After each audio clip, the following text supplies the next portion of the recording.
Hello everybody, my name's Lord WizKid, as you can see in the username.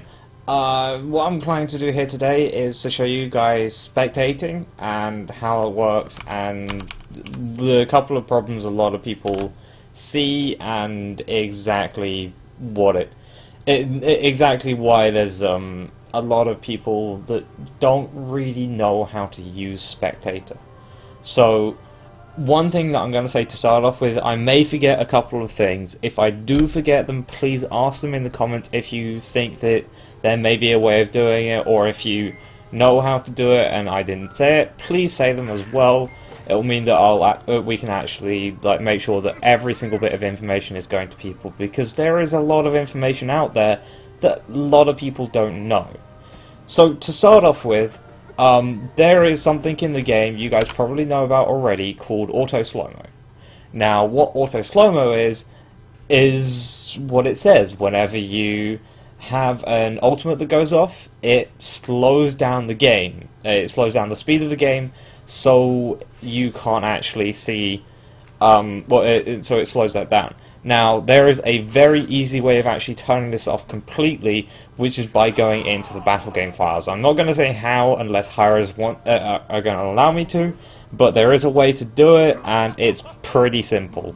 Otherwise, you have to do it in-game. I'm not going to do it because it's very difficult to actually show on the screen, but it is just using the button L. I don't know if you've heard Bart talk about press L for love. That's not quite love. What he means is turn off the slow-mo. Now, there's a couple of ways of getting into a game, but I'm just going to do a very simple one, /spectate Lasses. Now, I know he's currently in a ranked game, so it's going to pull me in pretty alright. It looks a bit odd there, but that's because it was loading in everything and it was moving everything around. Because Lasses is in Masters, it should send me to the 0-0 mark. I believe it should, at least. It may not do that, and I will be very annoyed if it doesn't, but it should. Okay, it's 0-0 mark, well, technically. Now, my screen looks very odd, because I've got this all set up for production. So, very simple way to get set up for production. I've got the select player down up here. I just get rid of that by using F5. I then set myself to assisted mode. I turn that off. Usually the audio would already be muted, so I'd unmute the audio. Now you can see that there's an interesting thing there. As I said, press L. You can see in here, there we go, the auto slow-mo toggle. I don't need to do that because I've already got it set off, so it should work fine. Now I've done everything I need to do, as long as I've got the team name set up. So if this one, let's say this was Team Eager, and the other side is Cloud9. There we go. C9, Team Eager versus C9. Everything done, don't have to worry about anything else. So, it's very simple, actually. You just need to know that assisted is the best one, and you just need to turn stuff off. There's also a couple of things that you need to do before you get into the game. So this thing I've got selected on. This is expert mode. This doesn't do too much. It's just allows you to see all of these things, and it just, whenever you hover, it will show you the button that you need to press to go into all of these. It's pretty easy. Just have a look through them. They're not actually that difficult to notice. The simple one is F5, which is selected player, which I already told you. Stuff like that is not that difficult to actually find. So you pretty much just want to turn it off, especially if you're doing production work, because this bottom panel does not actually scale. This bottom panel does not scale. Oh, no, the bottom panel scales, but the expert mode, or the non-expert mode, little top bar thing, that doesn't scale with this. So you've got to be quite careful. Now, another simple thing is whenever you have your mouse hovering over something, it will show what that item is. So it will just give you the stats of that. It won't tell you anything else. So you can see right now I'm just going over everything. That includes all the potions and everything. And then if you have selected player up, it will also tell you what abilities are as you go through as well. So it's quite a useful thing to have a look through. Very useful to keep up if you're doing casting purposes, because then you get to know the cooldowns and everything and you get to know the exact things. You can look into stuff, you can talk about stuff, but production-wise, I prefer not to have it, because that means the casters can talk about it. It's something that the casters can say, and they can go off of. Now, there's also a very easy way of moving people around in this bottom panel as well. You can see right now there's absolutely no order to this. If I wanted to set an order, so solo lane at the top, down to ADC at the bottom, I'm not caring what's happening on screen right now though, so this is just me showing you. But you can see if I want the solo lane to be at the top, I can just move this to the top. So the solo laner on this side is Bellona, move Bellona to the top. And you just do this for every single one. So I want the jungler to be there, I want the mid lane to be in middle, and then I want the support to be 4th, and the ADCs to be 5th. Now there is a very awesome thing you can do about this. If you have a keyboard with a number pad, if you turn on numlock, you can actually use the keys to go through all of the players on the screen. And the way it sets it up is this: the top side character on this one is set on the blue side is set to 0, and the top side character on the red side is set to 5. And just go through those, and it will go down the column. So that's 4 there on the Apollo. 5 moves over to the Bellona. 6 is Mercury. 7 Agni. 8 Ymir, and 9 is Sol. So again, very easy to understand, very useful to use, but remember that is it for a number pad keyboard only. If you don't have a number pad, you cannot use that. That is just the simple fact. You cannot use it. You have to manually click on the left-hand side or on their icons in the map.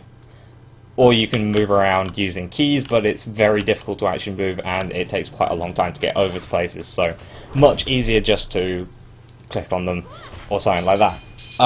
There's also a lot of different things you need to know. For instance, that sets you into the third person perspective rather than the top down view. Very useful to have. You should probably want to try and do it as much as possible, especially in team fights, but you don't really want to be sitting on it the entire time unless you're doing some sort of analytical work of a single person. The other things you want to know: F4, like right now I'm in what's called the teamfight mode, which is F4. All of the first 4 F keys, so all the function keys, they do something to this teamfight bar. So F1 is the standard one where you get to see all the builds and KDA. F2 is where you get to see all of the slightly more nitty-gritty stats. F3 is the graphs, and F4 is the teamfight bar. Now, the other ones after that do a couple of weird things, like F5 is like player, F6 is this awesome timeline which lets you see when kills and happen, team fights and phoenixes. It's kind of cool, a little bit difficult to use in an actual setting. F7 removes the Goldyrian Fire Giant, F8 removes the teams, F9 removes the map, F10 removes that up and down, F11 screws you over. You probably do not really want to do that because it's full screen, and F12 gets this little bar, and if you're on Steam, you probably just heard that I took a screenshot. So yeah, that's what happens every single time. Those are quite useful to go into. The most useful ones, though, are these first 4, and sometimes maybe the F5 key if you want to use it. Now, other things to note, oh yes, the stats. So you can see the game stats here. There's a whole lot of stuff, and these actually show every single key to actually open these up. So you can see here, if I wanted to go golden hand, I would use 2. Now, I've got this set up on the side of my screen. I actually got a couple of post-it notes, so whenever I want to look, I can just look at that, see what I want, and use it. So 1 is gold per minute, 2 is golden hand, 3 is XP per minute, 4 is player damage, 5 is wards placed, 6 is minion kills, 7 is KDA, 8 is net worth, 9 is structure damage, 0 is time spent dead, minus is the total damage, and then you can close all of that by using equals. Very useful, very good to actually pop up every now and again, especially if you're talking about player damage. A great one to go up on all the golden hand, so you can see VM is probably wanting to go back and spend a lot of that gold that he has right now. So, just in general, there are a lot of stuff, you should look into it. There's a whole lot more which I'm not talking about, and there's a there's even more which you can use for special manual stuff in the client, like if you want to turn down the speed, page up and page down. So page down, you can see slows it down. If I go back page up and go even faster, you can see it goes up. You've got to be quite careful about how fast you go. And there's a speed indicator at the top here, so if you want to go up or go down, blah blah blah. Very simple. And these are also, I don't think these are actually key coded, but they just like reset you back a couple of times, but there's no specific amount as far as I know. It's just a general, it sets you back to a previous thing that happened.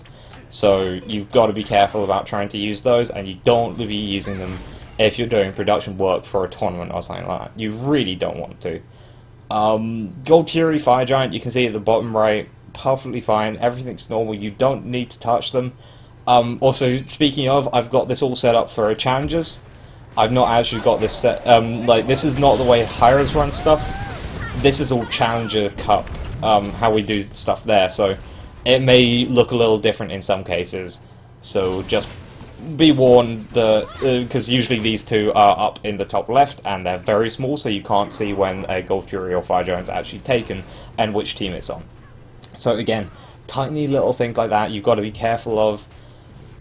If you're doing video work, there's a whole lot of other stuff you can do, like P turns off everything. It only gives you the actual the actual screen, so you can see everything else.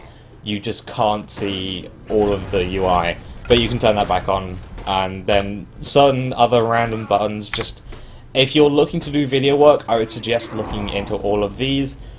There's also a couple which aren't mentioned, like Shift I believe does something, but I can't remember what it does quite. There's a whole lot of different weird things that do a lot of stuff, and you should definitely look into it.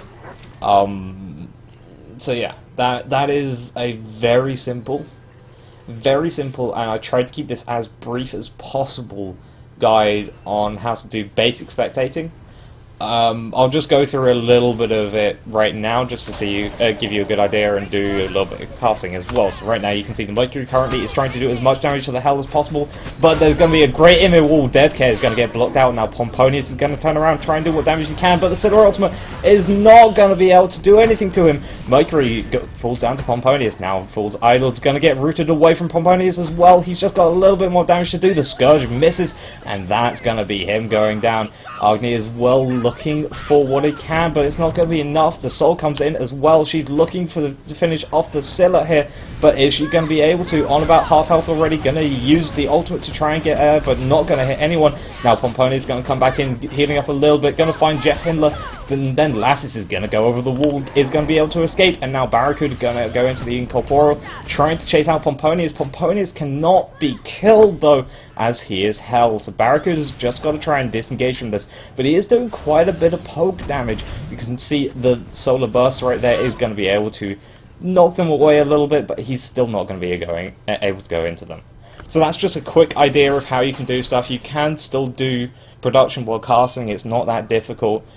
You've got to be careful though, because you probably heard while I was going through, my keyboard does make a lot of sound, because it's a it's a mechanical keyboard, so yeah, it does make a lot of sound. You've got to be careful about that, but it's not too bad. In general, if you have any questions, please feel free to ask me. My Twitter is @LordWizKid. You can ask me in the comments. I'm going to put this on Reddit as well, so you can ask me in the comments over there. Just in general, if you do have something, please ask me. If I know it, I will tell you. If not, I will go ask and see if I can tell you or send you over to the right place. However, my name has been LordWizKid. Thank you very much for watching this brief on how to do Spectator, and I will see you all later.